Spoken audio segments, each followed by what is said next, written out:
Everyone नमस्ते good morning.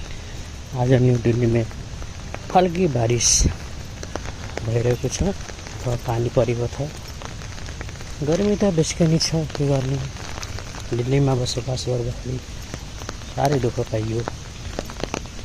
यस्तै छ जिन्दगी, घाम पानी ढुङ्गा माटो हल्की पानी आइरहेको छ।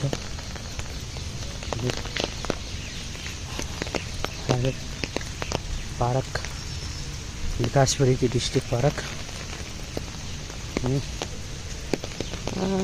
म पनि पानीको मजा लिउँदै ड्युटी जाँदैछु पार्कको बाटो।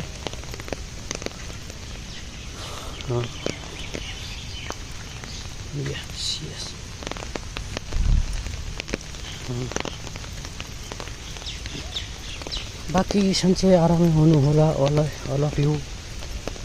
कहाँदेखिबाट हेर्नुभएको छ भिडियो, सानो भिडियो बनाइरहेको छु। हजुरहरूलाई कस्तो लाग्छ प्रतिक्रिया गर्नु होला। बाँकी रमझम पानी परिरहेको छ, बारिस।